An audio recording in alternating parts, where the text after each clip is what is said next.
నమస్తే మిత్రులారా. ఇవాళ రాష్ట్ర ప్రభుత్వము ఒక మంచి నిర్ణయం తీసుకుంది. గత 2 రోజుల క్రితం రాష్ట్ర కేబినెట్ ప్రభుత్వం ఇవాళ ఆరోగ్యశ్రీ వ్యవస్థను మళ్ళొకసారి దాన్ని కొన్ని మార్పులు చేర్పులు చేసి, అంటే మండల స్థాయిలో ఉండేటువంటి ప్రైవేట్ హాస్పిటల్‌ను కూడా కొన్నిటిని 30 నుంచి 50 పడకల ఆసుపత్రులను కూడా ఆరోగ్యశ్రీ సేవలలోకి తీసుకురావడానికి ప్రయత్నం చేస్తుంది.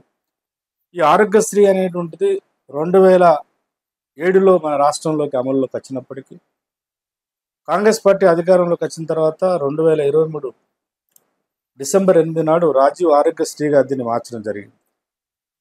ఇప్పటి వరకు ప్రస్తుతానికి ప్రభుత్వ హాస్పిటల్తో సమానంగా దాదాపు 409 ప్రైవేటు హాస్పిటల్స్ కూడా ఈ రాజీవ్ ఆరోగ్యశ్రీ సేవలను అందిస్తున్నాయి. అయితే ప్రభుత్వం ఇప్పుడు తీసుకున్నట్టు కొత్త నిర్ణయం ప్రకారం మరొక 600 కొత్త ప్రైవేటు హాస్పిటల్స్కి నోటిఫైడ్ హాస్పిటల్స్గా గుర్తించి ఆరోగ్యశ్రీ సేవలను తాలూకా స్థాయి, మండల స్థాయిలో 30 పడకల ఆసుపత్రి నుంచి మొదలుకుంటే 50 పడకల ఆసుపత్రిని కూడా ఈ ఆరోగ్యశ్రీ అవకాశం వినియోగించుకున్నటువంటి దానిలోకి పరిధిలోకి తీసుకొచ్చేటువంటి ప్రయత్నం చేస్తున్నాయి. దీని ద్వారా ఏం జరగబోతుందనంటే, మొత్తంగా రాష్ట్రంలోనే, తెలంగాణ రాష్ట్రంలోనే దాదాపు 1000 ప్రైవేటు హాస్పిటల్స్ ఆరోగ్యశ్రీ సేవలు అందించడానికి అవకాశం పొందుతాయి. గతంలో 409 హాస్పిటల్స్కి ఉన్నాయి. ఈ 600 దానికి తోడైతే దాదాపు 1009 ప్రైవేటు హాస్పిటల్స్ 10 జిల్లాలలో, అంటే ఉమ్మడి 10 జిల్లాలలో లేదా 33 జిల్లాలలో 1000 హాస్పిటల్స్లలో ఆరోగ్యశ్రీ సేవలు అందడానికి ఆస్కారం ఉంటుంది. దీనికోసం ప్రభుత్వం కొన్ని క్రియాశీలకమైన నిర్ణయాలు కూడా తీసుకున్నాయి. అదేంటంటే, అంతకుముందు క్లినికల్ డిసిప్లినరీ కమిటీ ఉండేది. ఏది ఆరోగ్యశ్రీ సేవలు ఒక ప్రైవేట్ హాస్పిటల్లో వాళ్ళ సేవలు అందించాలంటే, వాటికి అనుమతి ఇవ్వాలంటే క్లినికల్ డిసిప్లినరీ కమిటీ యొక్క అనుమతి అవసరం ఉండేది. ఈసారి ప్రభుత్వం దాన్ని రద్దు చేసి కేవలం క్లినికల్ ఎస్టాబ్లిష్మెంట్ యాక్ట్ నియమ నిబంధనల ప్రకారము ఒక 30 నుంచి 50 పడకల హాస్పిటల్ ఉన్నా కూడా ఒక క్వాలిఫైడ్ డాక్టర్స్ ఉండి ఈ వైద్యం అందించగలిగేటువంటి బేసిక్ ఎస్టాబ్లిష్మెంట్స్ ఉంటే ఆ హాస్పిటల్స్ కూడా ఈ అవకాశం కల్పించేటువంటి ఒక నిర్ణయాన్ని తీసుకోవడం జరిగింది. ఇది అందరం కూడా హర్షించాలి. దీని ద్వారా అంతకుముందు ఇంకో ప్రధానమైనటువంటి సంచలనాత్మక నిర్ణయం తీసుకుంది రాష్ట్ర ప్రభుత్వము. అంతకుముందు 13 అంచెలు, అంటే 13 డిఫరెంట్ టెస్ట్లు, డిఫరెంట్ పరిశీలనలు చేసిన తర్వాత 13 అంచెల పరిశీలనను ప్రభుత్వం ఇవాళ 10 అంచెల పరిశీలన వరకే పరిమితం చేసి, తద్వారా ఈ యొక్క అంటే అధికారుల యొక్క ఇన్స్పెక్షన్స్, ఆ ఇన్స్పెక్షన్ రూపంలో జరిగేటువంటి రకరకాల తతంగాన్ని కూడా ఒక రకంగా రేషనలైజ్ చేసినటువంటి ఒక సందర్భం కూడా ఉంది. అంతేకాకుండా కాంగ్రెస్ పార్టీ అధికారంలోకి వచ్చిన తర్వాత రేవంత్ రెడ్డి ఆధ్వర్యంలో అంతకుముందు గతంలో ఉన్న 5 లక్షల రూపాయల ఆరోగ్యశ్రీ వెసులుబాటును 10 లక్షల వరకు పెంచడం జరిగింది. అంటే జిల్లా స్థాయి హాస్పిటల్స్లే కాకుండా ఏదైనా మామూలు జబ్బు చేసినా అది ఏ రకమైనటువంటిది, అంటే దాదాపు ఇవాళ ప్రభుత్వం ఇస్తున్నటువంటి లెక్కల ప్రకారం చూసినట్టయితే ఎన్ని రకాల ప్యాకేజీలు ఉన్నాయంటే, ఈ కొత్తగా దీంతో పాటు 163 భిన్నమైనటువంటి రోగాలను కూడా, కొత్త రోగాలను, అంటే కొత్త రకమైనటువంటి సమస్యలను, వైద్యపరమైనటువంటి సమస్యలను కూడా ఆరోగ్యశ్రీ ప్యాకేజీలో చేర్చడం జరిగింది. అంతకుముందు 1672 రకరకాల జబ్బులను ఆరోగ్యశ్రీ ప్యాకేజీలో ఉండే, కొత్తగా 163 చేర్చడం ద్వారా దాదాపు 1835 రకాల వైద్య సంబంధమైనటువంటి సమస్యలను ఆరోగ్యశ్రీ పరిగణలోకి తీసుకురావడం జరిగింది. ఇది కూడా ఒక రకంగా చాలా గొప్ప విషయంగానే మనం భావించవచ్చు. అట్లా వాస్తవానికి అంతకుముందు ఈ 600 ప్రైవేటు ఆసుపత్రులకు ఆరోగ్యశ్రీలోకి తీసుకురాక ముందుకు మన రాష్ట్రంలో ప్రతి 50,000 మందికి, ప్రతి 50,000 జనాభాకు ప్రామాణికంగా తీసుకుంటే మన దగ్గర ఉండేటువంటి శాతం ఏంటంటే కేవలం 29% మాత్రమే ఈ ఆరోగ్యశ్రీ సేవలు అందుబాటులో ఉండే.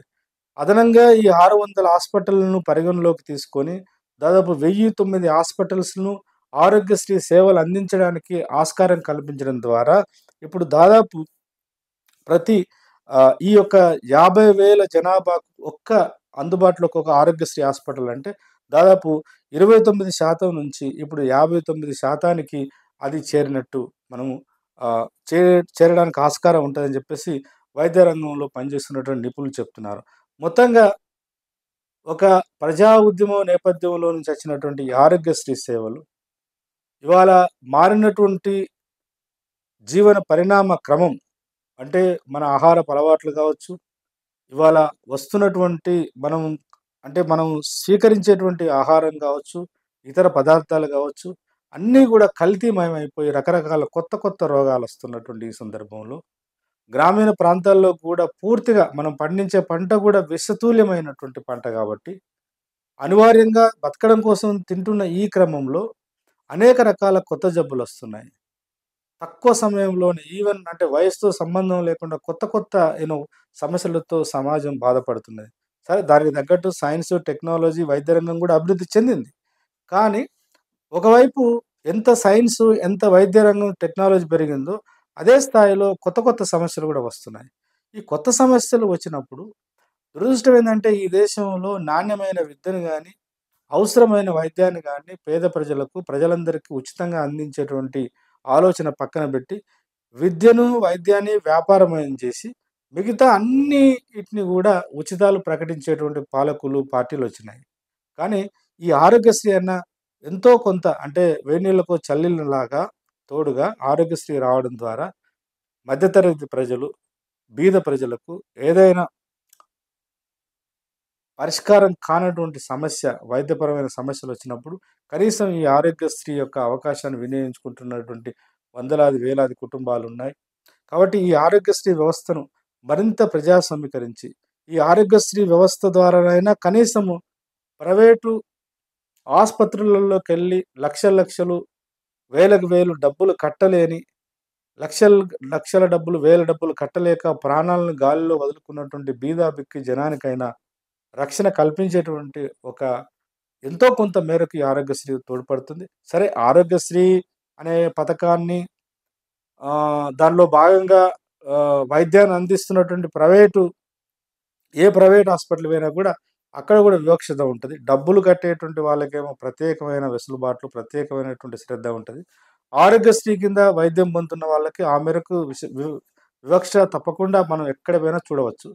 ఏదేమైనప్పటికీ కనీసం దాని ద్వారానైనా ప్రభుత్వ హాస్పిటల్‌లు మరింత ఆధునికంగా మారడానికి ఆస్కారం ఏర్పడుతుంది. ఎక్కడైతే డబ్బులు పెట్టుకోలేని స్థితిలో ఉన్నటువంటి కోట్లాది మంది ప్రజల యొక్క వైద్య అవసరాలను తీర్చేటువంటి ఒక అవకాశం ఉంటది కాబట్టి, ఈ యొక్క ఆరోగ్యశ్రీ వ్యవస్థను మరింత కొంత దీని మీద పూర్తి స్థాయి ఒక సిన్సియర్ ఎఫర్ట్ పెట్టి ఇప్పుడు 1000 ఆస్పత్రులకు పర్మిషన్ ఇచ్చినారు.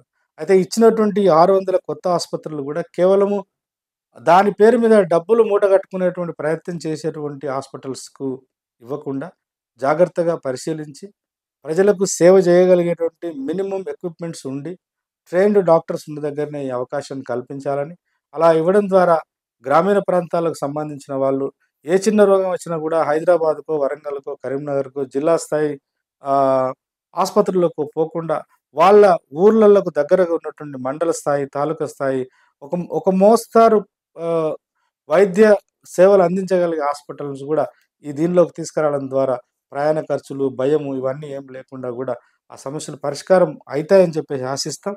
గత ప్రభుత్వంతో పోలిస్తే ఎంతో కొంత మెరుగైనటువంటి వైద్య పరిస్థితులు గూడా కల్పించి ఈ ఆరోగ్యశ్రీ వ్యవస్థను గూడా మెరుగుపరిచేటువంటి ప్రయత్నం చేస్తున్నట్టు కనబడుతుంది. చూడాలి మరి ప్రభుత్వం తీసుకున్నటువంటి ఈ నిర్ణయం ఆచరణాత్మకంగా ఎంత గొప్పగా ఆచరణలో ఇది అమల్లోకి వస్తుందో మనం వేచి చూడవలసిందే. ఏదేమైనప్పటికీ ప్రజలు అడుగుతున్నటువంటి ఈ విద్యా, వైద్య వ్యవస్థను ఇంకా ప్రక్షాళన చేయవలసిన అవసరం ఉందని తెలియజేస్తూ సెలవు.